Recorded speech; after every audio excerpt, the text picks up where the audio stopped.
Então nós vamos falar um pouco nessa aula a respeito da história dos neurotransmissores.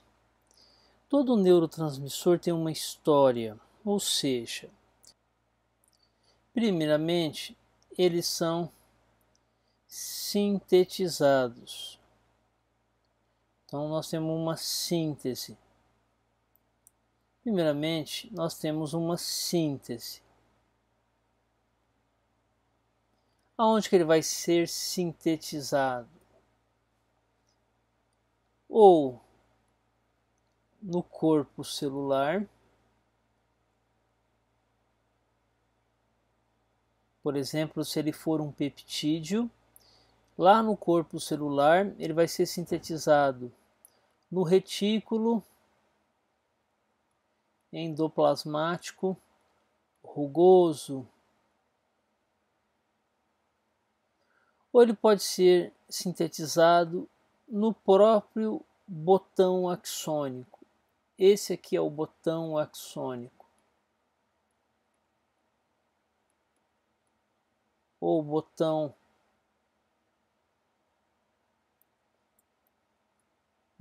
axônico, ou terminação pré-sináptica, tá?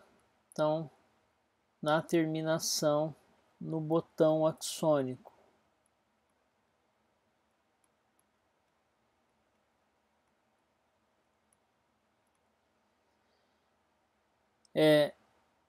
Então, primeiro ele tem que ser sintetizado.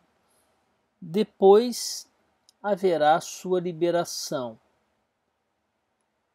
Então, olhando aqui para essa figura, podemos notar que os neurotransmissores estão empacotados em vesículas, tá? Haverá a síntese e eles serão empacotados em vesículas membranosas. Tá? Aqui a gente pode ver uma vesícula sináptica contendo esses neurotransmissores.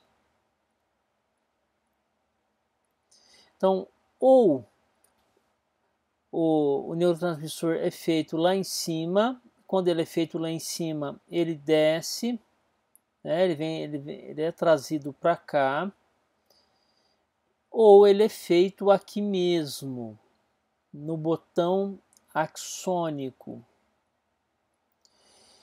Bom, terceira coisa que a gente tem que chamar a atenção, terceira parte da história do neurotransmissor, ele precisa ser liberado. Então ele vai ser liberado. Aqui a gente pode ver a liberação deles. Então ele vai ser sintetizado lá em cima ou aqui mesmo. Ele vai ser empacotado e ele vai ser liberado quando um potencial de ação chega aqui no terminal axônico, canais de cálcio se abrem e as vesículas se fundem na membrana. Então, os neurotransmissores serão jogados aonde? Na fenda sináptica.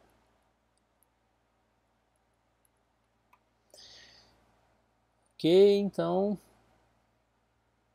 3 passos: síntese, empacotamento, ele tem que ser liberado, tá? Tem que ser nós temos que ter uma liberação, deixa eu arrumar aqui, uma liberação.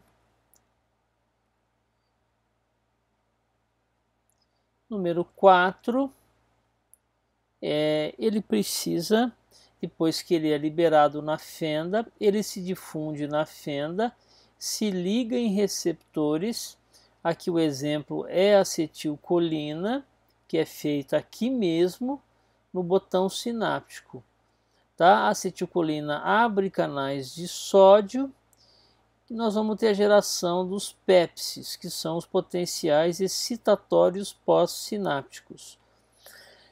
Bom, um terceiro evento que deve acontecer é a inativação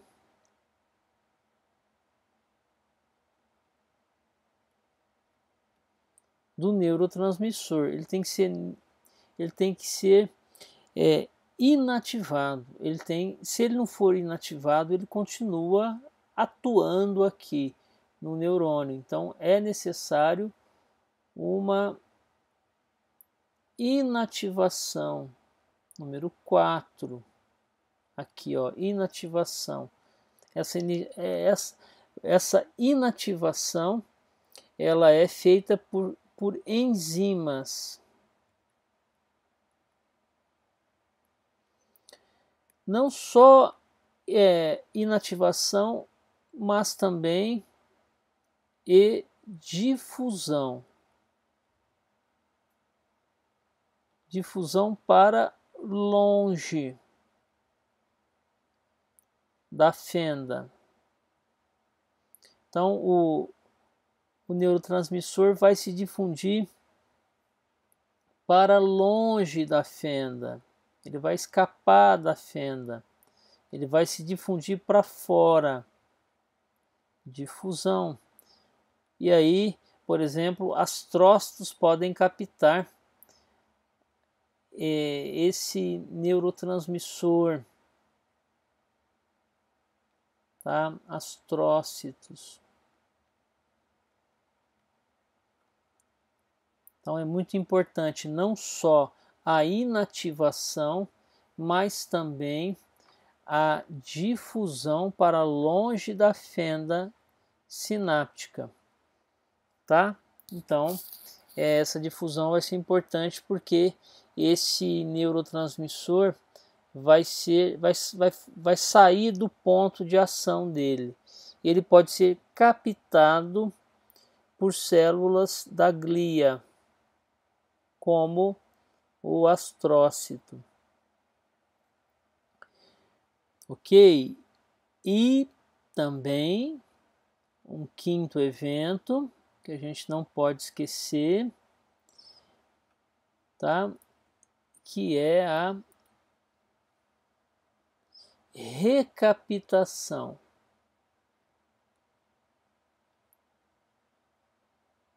E reciclagem. Muitos deles serão recaptados. Então eles vão retornar.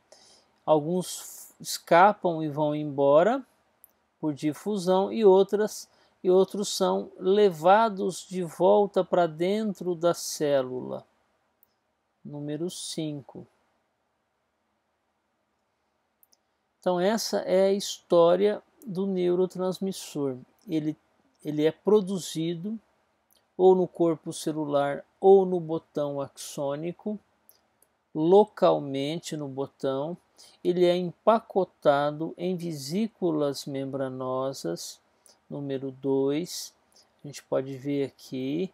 Número 3, haverá a liberação dele, tá? Na fenda sináptica. Ele vai se difundir, se ligar em receptores, tá? Esses receptores abrem canais iônicos e também haverá a inativação posterior desse neurotransmissor. E ele também escapa por difusão, isso ele deixa de agir na sinapse. Número 4, né? E número 5, ele vai ser recaptado e reutilizado. Reutilizado. Na verdade, reutilizado, não diria a palavra reutilizado. Ele vai ser refabricado. Veremos na próxima aula detalhes maiores sobre essa história dos neurotransmissores.